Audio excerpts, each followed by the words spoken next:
반갑습니다. 권태령의 삶연구소 권태령입니다.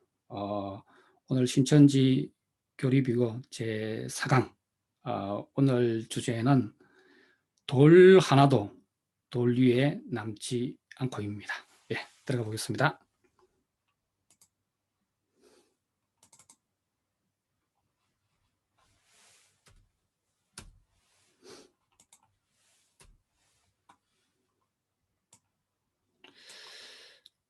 자, 오늘 주제 돌 하나도 돌 위에 남지 않고, 성경에 나오는 구절인데, 이 주제를 오늘 정한 이유는 이 신천지가 자기들 교리의 정당성, 즉 자기들이 말하는 실상이죠, 그죠?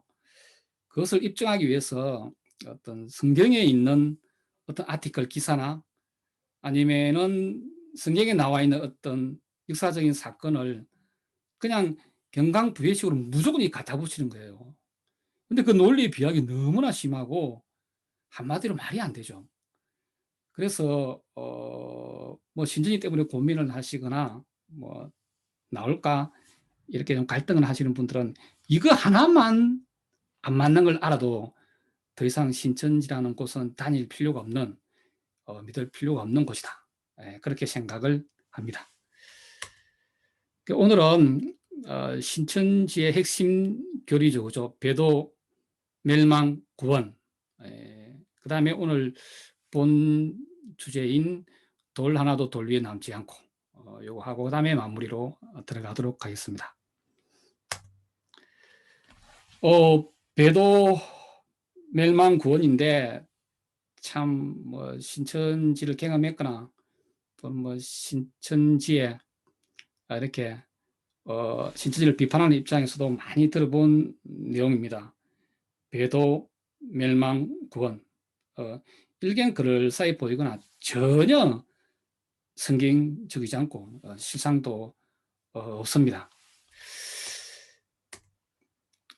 신천지는 그렇게 말을 해요.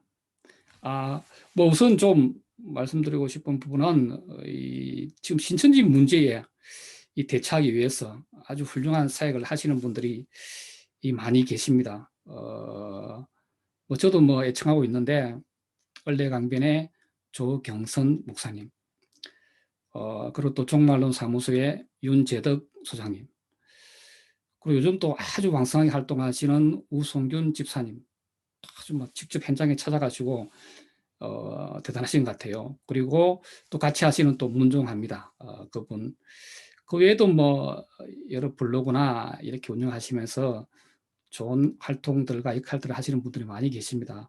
푸른 하늘 투님도 그렇고, 뭐 조미던 목사님도 이렇게 많이 어떤 지상파와 이런 또 방송을 오가시면서 많은 좋은 일들을 하시고 이렇게 훌륭한 사역을 하시는 분들이 많이 계시기 때문에 앞으로 초속기 신천지 문제는 우리 사회에서 이렇게 해결되지 않을까 그렇게 생각을 하는 바이고,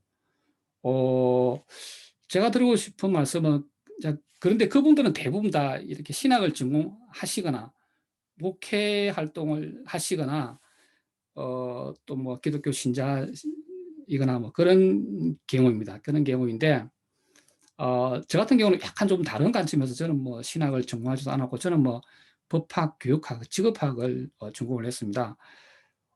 저는 좀 일반적인 시각에서 볼 때 그런 아주 신학적이고 뭐 심도 깊고 그런 관점보다는 일반적인 사회 일반 통념으로 볼 때, 예, 이 신천지 교리의 맹점, 허점, 모순점, 그런 것들을 좀 간단 명료하게 좀 들추어내어 보자.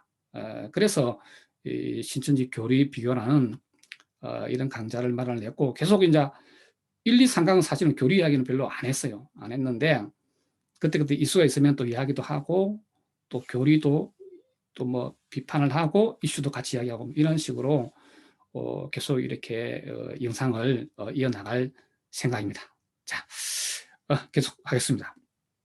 신천지는 이렇게 말해요. 유재일은 배도했고, 그럼 그 전에 도가 있어야 되는데 도가 있었나요? 유재열은 도가 정도가 있은 적이 한 번도 없습니다. 예. 처음부터 뭐 그냥 종말론 이야기했죠. 1969년에 종말론 온다고 얘기했죠. 그죠? 불발되었고 아주 황혼무도했고, 예, 뭐 여자 문제, 돈 문제, 예, 아주 처음부터 도가 없었습니다. 배도라는 말이 성립이 되려면은 처음에 도가 있어야지. 전혀 도가 없었어요. 예. 단지 뭐 나이도 젊은 사람이 뭐 이 구라를 섞어가지고 어떤 뭐 단에 나가서 설교를 잘했다. 그거 가지고 무슨 도가 있었다고 말하기 힘들어요. 뭐 제2의 유교가 날 것이다. 이런 말도 안 되는 아무 근거도 없는 허무맹랑한 그런 막 예언을 하고 그랬죠. 그죠? 처음부터 도도 없었다. 근데 무슨 배도야? 오팽호 목사가 들어가서 멸망을 시켰다. 어. 근데 이만희가 뭐 구원을 했다. 이게 저는 말이 전혀 안 된다고 생각을 해요.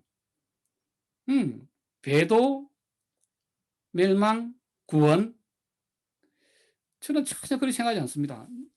제가 볼 때는 그냥 배도예요. 그냥 무슨 뭐 배도가 있고 뭐 멸망 있고 구원이 있어요.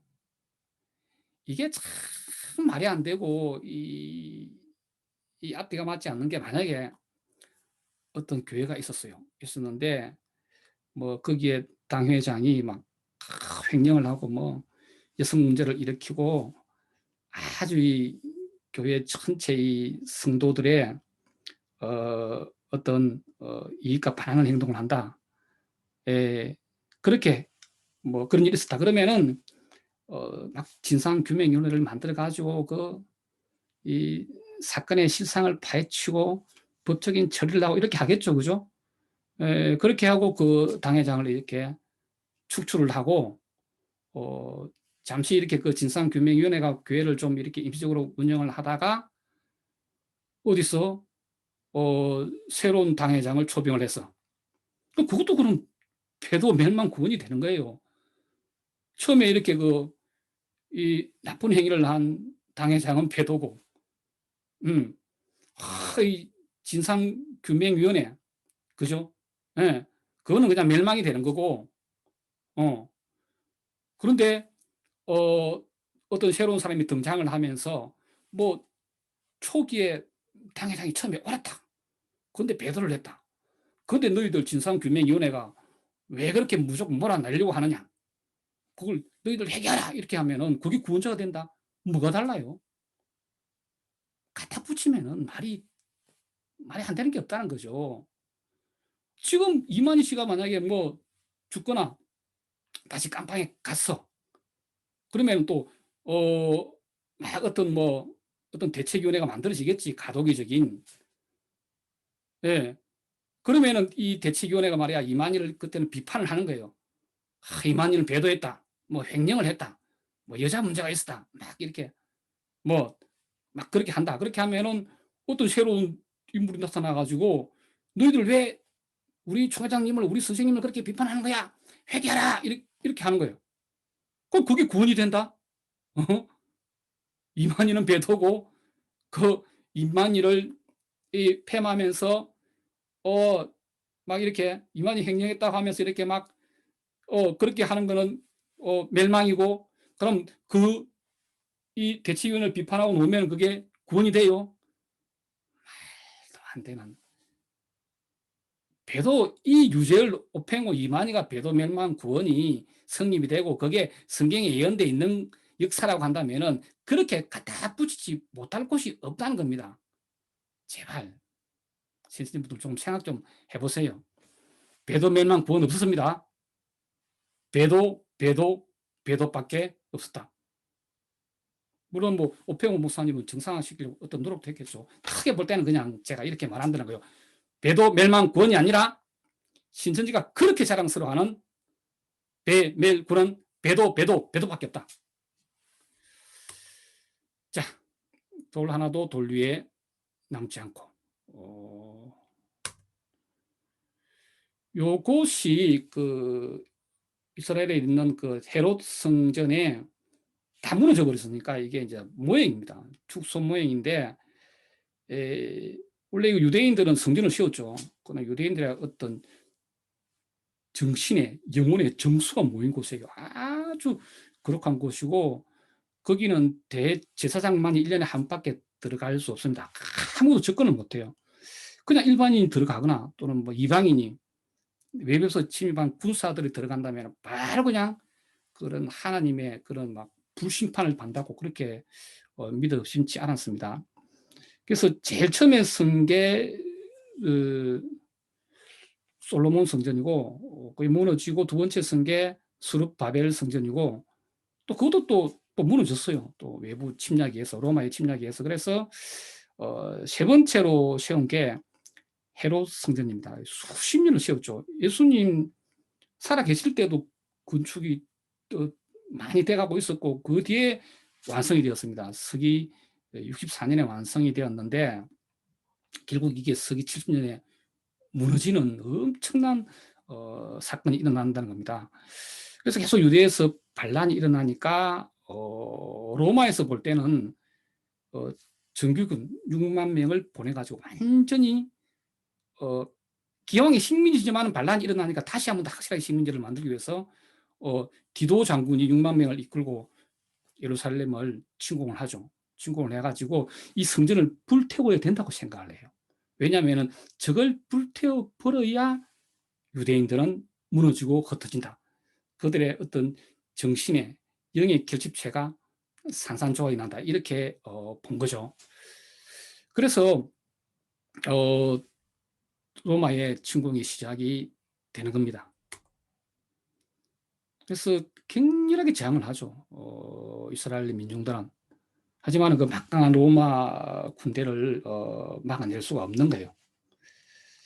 그래서 로마군은 투석기를 이용하고 또 성벽을 무너뜨리는 어떤 공성기구를 이용하고 또 석궁을 쏘고 해가지고 이 성을, 이 성전산인데 이 성전산에 있는 이 성을 초토화를 시킵니다. 그래도 계속 저항을 하니까는 완전히 그 7km 밖을 포위를 해가지고 옥새 작전을 해버려요. 굶겨 죽이려고. 예. 이렇게 그 안에서의 그 처절한 이 다큐도 나와 있는데, 투쟁이란 말로 표현할 수 없을 정도로 처참하고 아주 처절한 거죠. 그죠?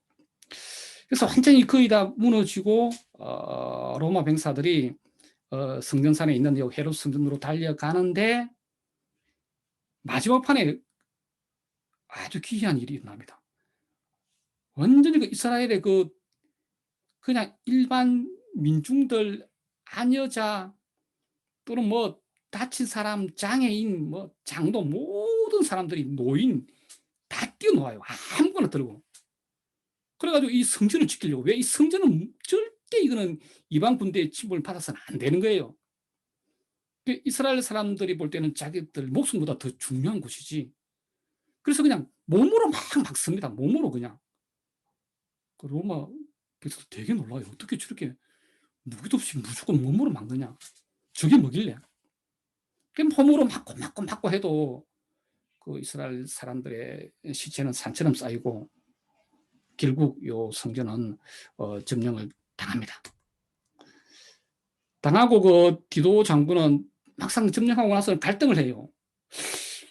이게 아주 이게 가치 있는 문화유산인데 이거 남겨둬야 되지 않을까, 이렇게 하다가 내부에서 서로 막 토론이 벌어지고 술랑술래 하다가 결국은 이렇게 불태우기로 합니다. 그래서 불을 질러버려요.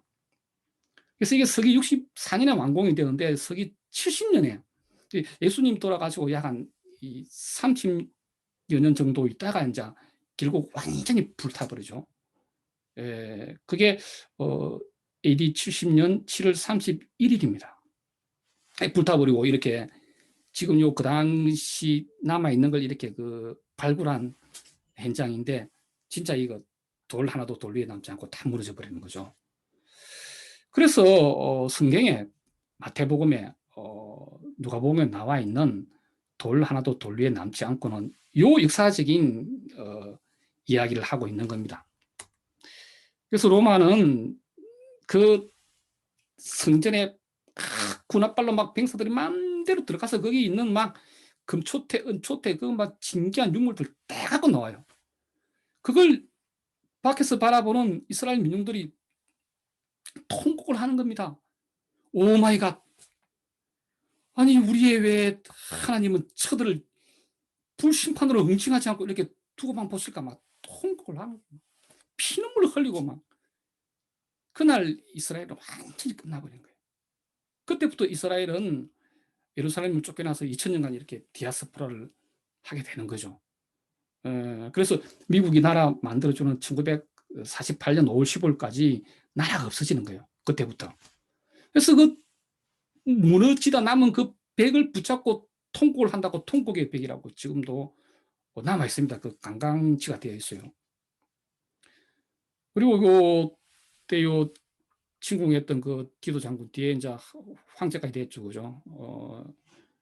요 지금 동상인데 코를 이렇게 막 갈아버렸죠. 이거 유대인들 다 갈았어요, 이거. 아주 이거 얼마나 이거 미혹했습니까? 그죠? 역사적인 사건을 이야기하고 있는 부분입니다. 통곡의 벽. 지금 저기서 그때를 회상을 하면서 이 묵상을 하고 자기 소원을 종이에 적어 그 돌틈에 끼워넣고 그렇게 하고 있습니다. 사실은 이날 이스라엘 민중들의 모든 희망과 영광과 믿음과 윤리의 원천인 지성소, 즉 헤롯 성전이 무너지는 엄청난 사건이 AD 70년 7월 31일 날 있었다는 거죠. 사실상 이때 이스라엘은 끝난 거예요. 끝나고 아이러니하게도 그때까지 무명으로 남아있던, 저는 역사적인 이 부분을 이야기하고 있는 겁니다. 그래, 히스토리칼 지저스에 대한 그런 부분인데, 그때 무명으로 남아있던 예수님에 대한 복권이 시작이 되는 거죠. 왜? 지성소가 무너져 버렸으니까 우리 이스라엘 민중의 구심점이 될 뭔가가 필요한 거예요. 그때 갈릴리의 나자렛 예수가 있었지. 예, 이스라엘 민중들한테 잊혀져 가고 있다가 이 사건을 계기로 다시 화려하게 복권이 되면서 그 당시는 유대교와 그런 기독교가 구분도 없었는데 점차 이렇게 그 당시 갈릴리 예수님을 크리스토퍼 구원자라고 믿는 장로들이 생겨나고 그들의 모임이 생겨나고 그게 점점 발달해서 기독교가 된다는 겁니다. 그러니까 초기의 기독교는 그런 그 예수님이 나를 찌른 자들도 볼 때 다시 재림한다고 파루시아 재림한다고 하셨기 때문에 곧 재림이 올 거라고 믿고 있고 그 당시 막연한 기대감은 AD 100년 정도였어요. AD 100년 안에 우리들이 살아있을 때 예수님이 재림하실 거라 보고 예수님 재림을 대비한 어떤 그러한 기다림이죠. 그죠? 그런 복음을 전파하고, 그죠? 유한겔리온, 복음을 전파하고, 그런 믿음을 공유하고, 했던 게, 초기 기독교 교회 출발이라고 볼 수가 있습니다. 그러니까 그때는 재림만 준비하면 되기 때문에, 그때는 성경도 완성이 안 되어 있던 시기입니다. 그때부터 많은 성경들이 이 마가라든지 마태라든지 성경이 쓰여지고 그렇게 되는 부분이죠, 그죠? 자, 이 엄청난 이 기독교 역사에서 진짜 중요한 한 획을 끈 아주 중요한 사건, 이 이스라엘 민중한테 엄청난 타격을 주고 기독교가 태동하게끔 했던 그 사건에 대해서 예수님께서 제자들에게 생전에 미리 예언을 했다는 거죠. 이 성전이 무너질 거라고. 그래서 이게 그 내용이에요. 네, 마태복음에도 나와 있습니다. 네, 나와 있는데 누가복음 21장 6절에 보면은 그 예수님께서 그 제자들 데리고 헤롯 성전을 돌아봐요. 돌아보고 나서 잠깐 이렇게 그게 앉아 쉽니다. 성전의 그 돌에 앉아 쉬면서 그때 제자 중에 한 사람이 이렇게 질문을 해요. 주여, 그때, 그죠? 그때가 오면은, 심판의 날이죠. 그죠? 그때가 오면은 어떤 징조가 있나이까? 이렇게 물어보니까는 그 방금 같이 앉아있는 그 헤롯 성전을 가리키면서, 그때는 거의 완공이 돼가고 있는 상태죠. 그죠? 가리키면서 너희들이 보는 이것들이 날이 이르면은 돌 하나도 돌 위에 남지 않고 다 무너뜨리우리라. 이렇게 이야기를 한다는 거죠. 이거는 명백히 다른 해석을 할 수가 없습니다. 요 구절을 읽어보면 앞뒤 맥락이 나와요. 성전을 같이 돌아보고 바로 가리키면서 이야기를 하기 때문에 그걸 헤롯 성전 말고 다른 거라고 해석할 여지가 전혀 없는 거죠. 그런데 우리의 용감한 신천지는 이걸 다르게 해석을 한다는 겁니다. 참 기가 막히고 코가 막힌 일이에요. 자기들은 뭐 유재열 장목선전 이야기했는데 그때 뭐 오팽우가 들어서 맹황을 시키고 그 1983년에 그 가천 어린이 대공원 짓는다고 유재열 장막선전을 그 서울시가 다 철거해 버려요. 그 철거하고 나면 모든 건물 철거하고 나면 이렇게 돼 있잖아요. 아무것도 아니야. 이거는 그냥 성경하고 아무 상관이 없는 내용입니다. 그런데 이걸 사진을 찍어 놓고는 이 장면이 성경에 나와 있는 그죠. AD 34년경에 예수님이 12제자를 데리고 헤롯 성전을 돌아보고 너희들이 보는 이것들이 돌 하나도 돌 위에 남지 않고 무너뜨리우리다 한 그거라고 주장을 한다는 거죠. 말도 안 됩니다. 내가 이걸 신천지 신도한테 18년 신도한테 이야기합니다. 이거 명백히 잘못된 거다. 이게 어떻게 유재열 장막 성전 1983년에 무너진 거냐. AD 지금 70년에 헤롯 성전 무너질 것을 예수님이 미리 30여 년 전에 예언한 건데 이렇게 말을 하면은 신천지 그 신도가 뭐라고 하냐면은 마지막 때라고 하지 않았느냐. 그때가 어떻게 마지막 때냐. 지금이 마지막 때다. 이렇게 이야기를 한다는 거죠. 이 말 자체에 모순이 많습니다. 지금이 마지막 때라는 증거가 어디 있어요? 2000년 전부터 항상 마지막 때라 이야기했습니다. 헤롯 성전이 불타던 그 시기에도 마지막 때라 생각했어요. 그 무지막지한 로마 놈들이 이방 군사가 들어와서 지성소를 침범하고 야, 하나님께서 절대 그들을 용서 안 할 거라고 봤어요. 돌아가신 갈릴리 예수님이 곧 재림할 거라 봤습니다. 가신 모습 그대로 내려온다고 봤다는 거예요. 그걸 막연하게 이렇게 AD 100년 정도로 생각을 했었어요. 베드로 계시록에는 AD 100년이라고 못을 박았습니다. 그 재림이 불발되니까 베드로 계시록의 외경으로 분류가 된 거죠. 뭐 여러 가지 그 당시에 이렇게 관련 스토리들이 많은데 간략하게 저는 핵심만 이야기를 하자면은 그리고 또 하나님의 하루는 천년이라는 얘기가 있습니다. 마지막 때기 때문에 지금 이게 유재열 장막 성전 무너진 게 맞다. 그런 말도 안 되는 소리고 하나님의 하루는 천년이에요. 천년. 그때나 지금이나 똑같이 마지막 때예요. 제발 신천지 여러분 좀 억지 해석하지 마세요. 요 구절 하나만 우리 신천지 신도분들이 잘 생각해 보시기 바랍니다.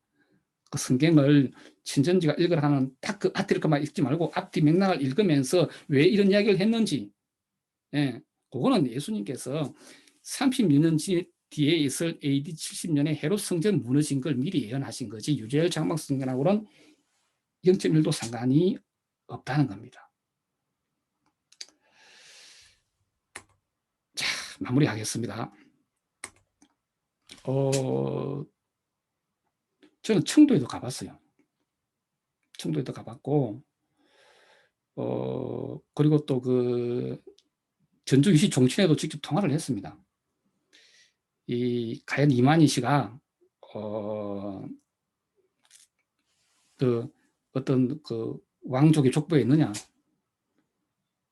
그것은 아주 불쾌하더라고요. 전혀 그 왕족하고는 상관이 없다. 같은 전주시라고 왕족 행세하는 것은 말도 안 된다. 자기들은 이 왕족들은 따로 관리를 한대요. 그래서 우리 신천지 성도분들도 청도도 가보시고 거기 계신 나이 드신 어르신들의 이야기도 들어보고 이만희 씨가 아주 어릴 때 어떻게 행동했는지, 이만희 할아버지가 교회를 다녔는지, 불교를 다녔는지, 예, 그걸 좀 직접 좀 확인을 해보시기 바랍니다. 그리고 또 이만희 부모의 그 모쇼도, 묘회도 가보고, 뭐든지 이렇게 직접 다니면서 확인을 해보세요. 확인을. 무조건 신천지 내에 있으면서 신천지가 주는 자료만 보고 신천지가 하는 말만 듣고 어떻게 신천지가 옳은지 그런지 그렇게 판단을 할 수가 있어요. 무조건 믿지 말고 직접 찾아가 보시고 자기 눈으로 확인해 보시기 바랍니다. 무조건 전해 내려오는 이야기를 맞다고 믿지 말고 자기의 인생이 걸린 문제예요. 그렇게 소중한 믿음이라면은 다 직접 발로 자기 눈으로 이렇게 확인을 해 보셔야죠.